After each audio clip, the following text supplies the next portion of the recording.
Welcome to Barbershop Speaks. I'm Jefferson Noel, the founder of Barbershop Speaks.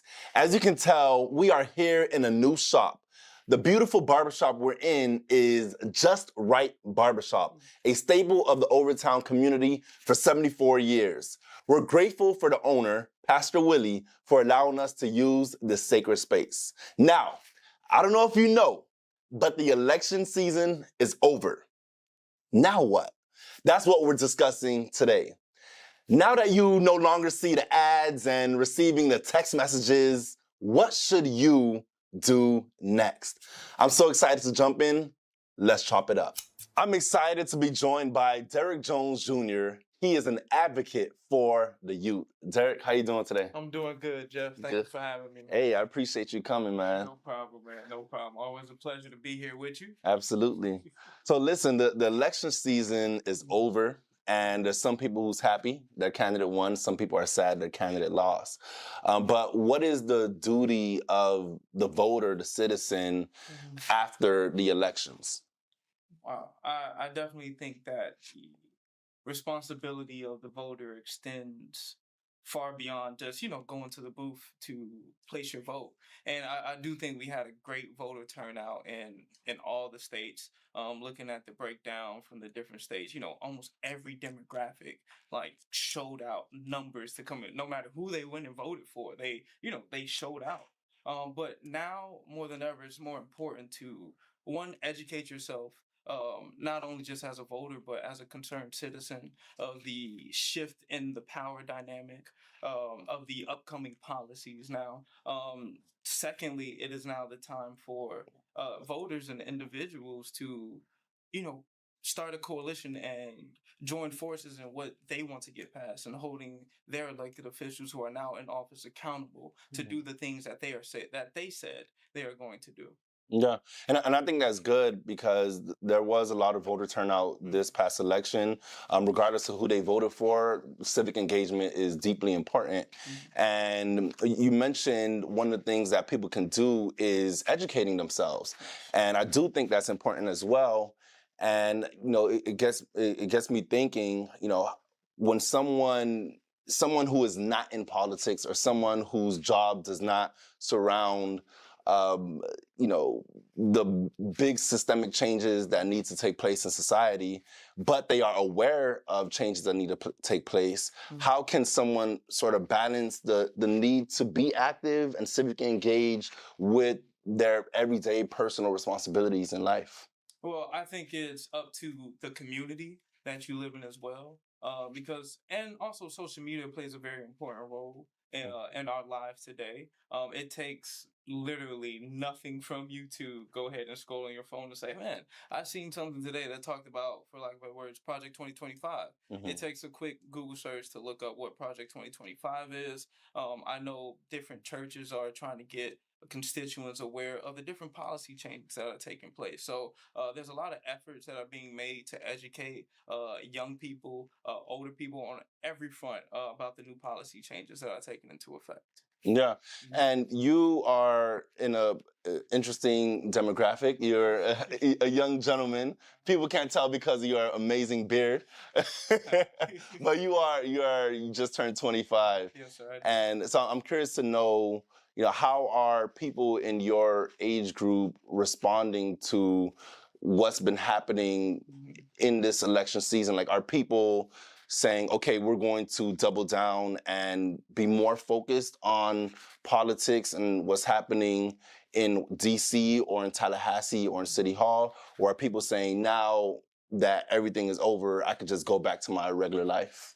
Well, I think that after this last election, everybody, not even just my generation, every single generation has become more in tuned in what's happening. And not only in DC, not only in Tallahassee, but even on down to the municipal level about what's going on, because they're worried about what's happening overseas. They're worried about the different policy changes that are taking place in DC. And push comes to shove, they're worried about the different policy changes that are taking place in their community, because now people are worried about things about increasing in rent. People are worried about, well, who's going to provide the better quality jobs. Mhm. You know, these are the things that people are most concerned about. And that are the taking young place people. right now. Young people, yes, Mhm. because people in my generation, we can't afford a home Mhm. with these current wages, you know? So, and we would come to realize that the ones that we put in the office, they're the ones who dictate how we live the next 5, 10, 15, up to 20 years going forward. So yes, like even now more than ever, we are more concerned with what's going on with individuals who want to dictate our lives. Yeah. So what for people who are displeased by the election results, how can they turn that frustration into constructive action? By not stopping the fight at the elections, Mhm. at the end of the results. You know, it now feels like we're fighting an uphill battle, but are we just gonna say, "Oh man, we didn't win. We're gonna stop here"? It's like you playing football. We didn't win the Super Bowl this year, so does that mean we're not gonna try again to win the Super Bowl next year? You know, it doesn't make sense. That's what you Mhm. call a sore loser. You know, so I mean, yeah, yes, I'm Democratic. Yes, I voted for Kamala Harris, but after the election, after I seen the results, my first question was, what's our plan? Mhm. Well, what are we going to do to ensure that going forward, that we're not just sitting here with a sad look on our face. And now is the time more than ever to go to the drawing board, look at the like you playing football, go to the drawing board, look at the plays, watch the film, see where you messed up at, and see how you can go forward so we could get our heads back into the game. Because it doesn't stop at the presidential election. I mean, in 2026, we have midterm elections. Mhm. So during that time, if you're a Democrat, you have the opportunity to keep that fight pressing, to not necessarily win the Super Bowl again in that one. We have to wait till the next presidential election for that. But, how do we advocate for ourselves? The Mhm. advocating does not stop with this general election. It's an ongoing fight. Yeah. And so, as you know, we stand on the shoulder of giants, and that advocating and fighting that you are speaking about is something that our ancestors have been doing um, for a very long time in this country. Mm-hmm. And as a young man, what do you think? How do you think that men who are older than you, how can they create spaces for young men to get engaged? One, I do think that the older generation of men, uh, they do need to start holding themselves accountable Mm. for. And it's a very touchy subject when you talk about the older generations of men. I mean, I look at the figures that have been placed in my life, like my dad, my granddad, and even my uncle. And at every phase of my life, they have been there for me, Mhm. right? So as men, the one thing we wanted when we were kids, I've always wanted my dad to just be there. Mhm. No matter what it was, I'm like, Dad, are you coming to watch me act? Dad, are you coming to watch me perform? So as men, Mhm. it's the first thing is about showing up, Mhm. right? And being about your business, Mhm. right? And I grew up in a Christian household. And so God gave man work first, you Mhm. know? And so God told you to be about your business first. Mhm. So as men in the community, we need to stand up for one ourselves because sometimes men like to take the backseat. Mhm. Like you seen how men started to scramble after they seen every. I'm using black men as an example right now. How every black woman came together behind Kamala Harris, Mhm. and then black men was like, "Oh no, we can't let the black women outpace us on this." Mhm. In reality, it should have been you at the forefront Mhm. of the fight. So as a whole, black men and men in general need to stand up for themselves first and also stand up for their families in that process. Yeah. Okay. And I know I keep calling you a young man. I'm relatively young myself. I keep saying you a young man. I'm relatively young. My knees hurt in the morning sometimes, but I'm still a young man by age standards. But I'm curious to know because while there are men who are much older than us, much older than you, who must create spaces for young people, you're also older than a lot of people as well. You're 7 years older than the newest adults, people who turned 18. And so from your vantage point, what can you do still young but older than people who are 18, 19, 20? What can people in your age group do to empower the folks, the young men that's younger than you? A conversation goes a long way. Mm-hmm. I know I have an 18-year-old brother. I have a 21-year-old brother, an 18-year-old brother, and a 8-year-old brother. Oh, and wow. a 4-year-old sister who I love so much. You only love the sister? I love the sister. Well, Everybody else has to get it how they get it.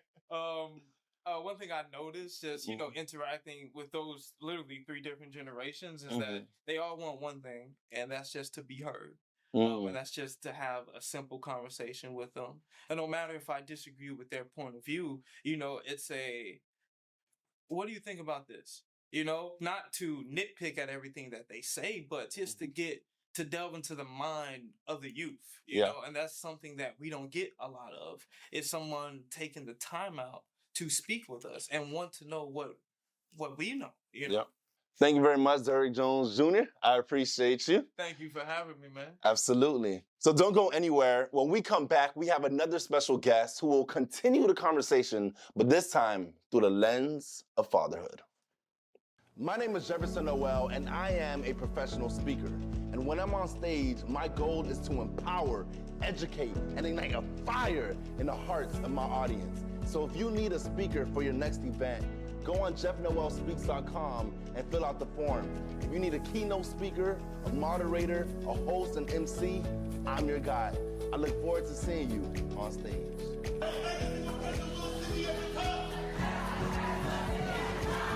Thank you all so much. God bless you all.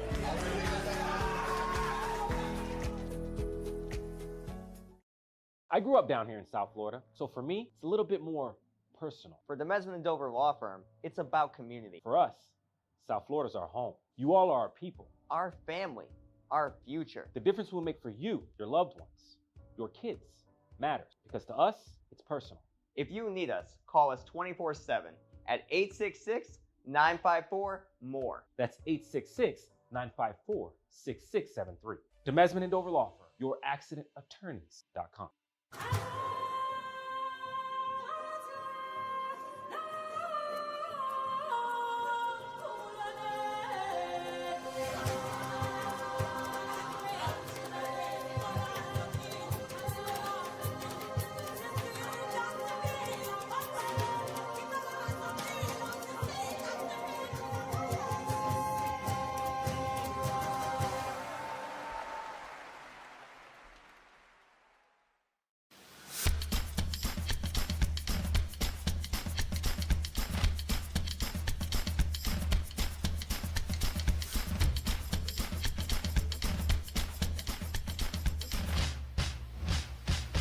Welcome back to Barbershop Speaks. We are about to continue our conversation on the elections are over. Now what? I'm excited to be joined by Dhaveed Frederick, author of La Caille and president of République. Dhaveed, how you doing today? Good, man. You good? I'm so happy to have you, brother. It's been a long time coming, man. I appreciate it. I appreciate it. So my question, how can fathers explain the effects of the election to their children and how it impacts them? No, I think the number one thing is to know election affects our daily life. It either the economy, which if you're looking down into it is more like jobs, housing, our way of lives. So it's you have to know that those key parts can affect you in that sense, but also regarding safety, in your neighborhood or the world as it is, there's gonna be some different shift in foreign policies and things like that. So be able to kind of talk to them, especially first from their housing, from their daily lives and things like that. As for example, the job that I have and things like that. So I think start from that point, but also go outward to the community and the world. Do you think children understand what's going on, or is it when they become teenagers or in their late teens, that's when they actually understand? Or do you think adolescents, let's say 4 to 9? Do you think they understand? Should parents even talk to them about what's going on? It depends, you know. I am not of the belief where you can just dump all the big topics on the kids, especially if they are young. Mm-hmm. You know, because I feel like you are somewhat giving that agency from you to the kids, you know. But as a parent, I think at small age, you can still talk about, you know, what is volunteerism, and then what is also the importance of being engaged in the community. Mm-hmm. But at the same time, there are those big topics when they are older, let's say the teens and older, then you can talk about how those things can affect their lives as well. That's right. Okay.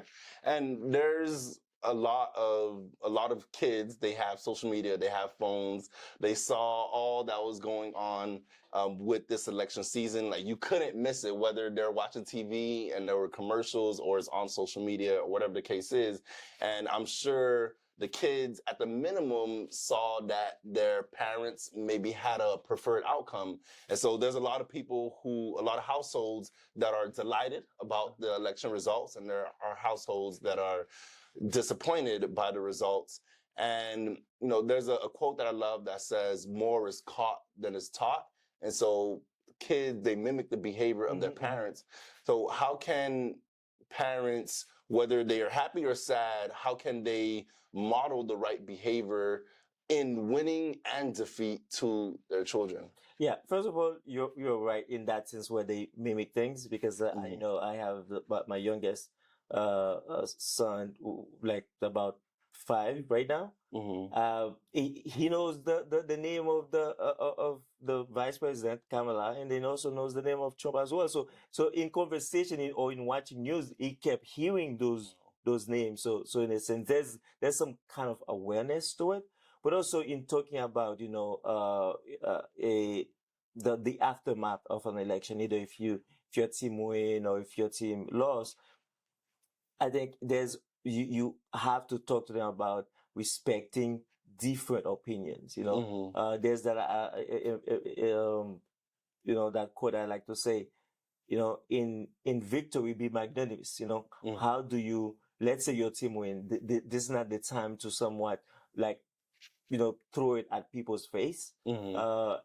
And if you also know someone that didn't have the same outcome, you make space, you know, make space for that person to share their views, share the sentiment, because that's how you kind of move forward as a community. Because at the end of the day, no matter how we have different opinion, we still have to move forward as a community. So there's that aspect for one to understand, if they are in any situation, they win, there's a way to celebrate that win. But also, if they lose, there's also a way to know, okay, there's a community around you to kind of to not know, like, all is not lost. You know, so, and as a matter of fact, a lot of good lessons you learn it in lost. Yeah. So there's I think early in those conversations, the kids can get it more. Yeah. I remember when I was really young, I must have been in about when did I have Mr. Hummel? It was probably like in middle school, and George Bush was still the president. And I didn't know much about politics at the time, but one of my teachers, I think it was like a civil class, and he was speaking about, like, he was a big Democrat, and he would always speak negatively about George Bush. And that was the most information I was getting about politics at the time. And he would speak so negatively about him all the time. And I remember one time I went to my dad to say some things that I learned, and I was like, man, that guy, I don't even want to say his name, whoever, that president or whatever. And my dad, he was Democrat, but when I was trying to disrespect Bush on purpose, he said, son, whether or not you agree or disagree with who the president is, he's still the president of the United States. He's still the president of this country. And I'll never forget that conversation that he had with me.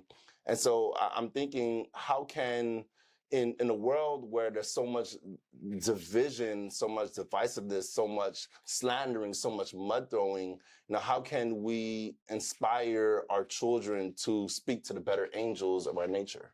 I think you gave that example so profoundly with that conversation with your dad. Eh, if I can take a step back, a lot of the learning is never in, hey, sons, sit down. Hey, daughters, sit down. I'm going to teach you something. A lot of those things that stay with us from kids, and then we also kind of pass down to our children, is in conversation. It's while you're either playing in the background, or while you're doing the homework, or while you're just walking. There's a lot of those things happen by conversation, or while you are around that dinner table too, because which is also something that's very important when you spend those quality times with your kid. You can pass those conversations like that, and that's what I would say. It's you teach them by doing it, by showing respect for the president, no matter, irrespective of who you support, because at the end of the day, you're an American and you always want American to win. You're looking at the Vice President Harris and Trump. No matter no matter who, at the end of the day, you always want to make sure, if the president is successful, America is successful. And if America is successful, and as an individual who's also an American, you are successful, So there's that aspect. But also, you have to understand that aspect. There's not a pushover in a way. There's gonna be time for disagreement, and it's okay. It's that's how, is that back and forth that, you learn and you grow. And so there's that aspect as well. Yeah. And I asked this question to the previous guest. He's not a father yet, but it's about managing your responsibilities while still being civically engaged. And you're a father, you have many children, you're like Father Abraham. Yeah, not many children. When it's many children, you might think I have 10, 20, I only have 3. You have 3 more than I do. So that sounds like many to me. Many. So how do you balance your responsibilities as a father and as a working man and still be engaged with what's happening in politics and be engaged civically? Benjamin Franklin once said, a republic, if you can keep it. It's sometimes we have to remain vigilant, with what we have. Always want to make sure, either with election, especially the local elections, so the amendments, the governor, the state, and the Senate, all those are important to kind of see. While those things are happening, you have to be vigilant and remain active, either in your school, either by always learning what the kids are being taught. So you remain active, and by that, you're literally give the kids that, because I don't know if you've ever thought about, there's a lot of things you are taught. It's because you've seen your parents do it, and by doing that, that's how you kind of make sure you create a legacy for the kids to know, hey, my father was active, my father was informed, in the community, national, but also in the things that affect us as a family. I also need to do the same thing for my family. Dhaveed Frederick, thank you so much for your time. I really appreciate it. Same here, man. So thank you all so much for listening. This was a great discussion on what we must do post-election. And stay right there, because we'll be right back after the commercial break. My name is Jefferson Noel, and I am a professional speaker. And when I'm on stage, my goal is to empower, educate, and ignite a fire in the hearts of my audience. So if you need a speaker for your next event, go on jeffnoelspeaks.com and fill out the form. If you need a keynote speaker, a moderator, a host, an MC, I'm your guy. I look forward to seeing you on stage.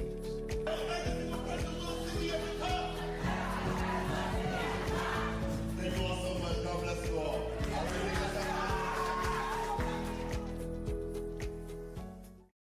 I grew up down here in South Florida, so for me, it's a little bit more personal. For the Mesman and Dover Law Firm, it's about community. For us, South Florida's our home. You all are our people. Our family, our future. The difference we'll make for you, your loved ones, your kids, matters, because to us, it's personal.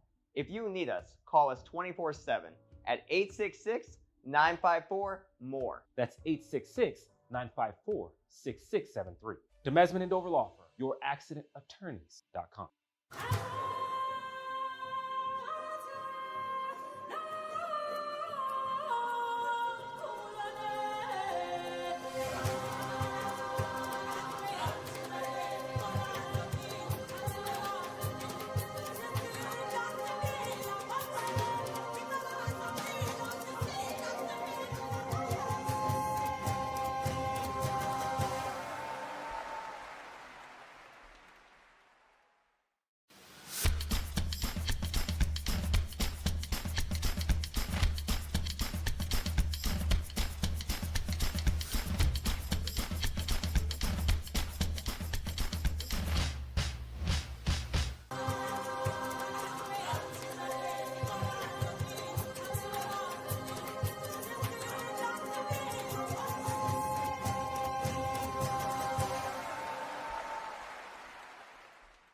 Welcome back, and thank you, Dhaveed Frederick and Derrick Jones Jr., for a great conversation. We heard some powerful words from our guest. What I remember from Derrick Jones Jr., he said that we must educate ourselves post-election. Just because the election season is over, that doesn't mean the education should stop. And Dhaveed Frederick, he mentioned that we must be vigilant. We must be vigilant in how we act and how we behave, and especially in front of our children. So I thank them so much. As I always say, Barbershop Speaks is more than just a television show. We're an in-person community dedicated to connecting with you and making your lives better. To stay in the loop, I encourage you to do what I'm doing right now. Take out your phones, take out your cellular device, and scan the QR code at the bottom of the screen. We want to connect with you. We want to meet you. We want to build with you. Today's show is made possible thanks to the Children's Trust and MIA Media Group. We are very grateful. And thank you again to Just Right Barbershop here in Overtown, impacting the community for 74 years. Thank you so much for hosting us. And before we wrap up, I want to leave you with this. I haven't met you yet, but I love you. Your community loves you, and God loves you. And never forget, your life has purpose, your life has worth, and your life has value. And never let anyone tell you that it doesn't. See you next time.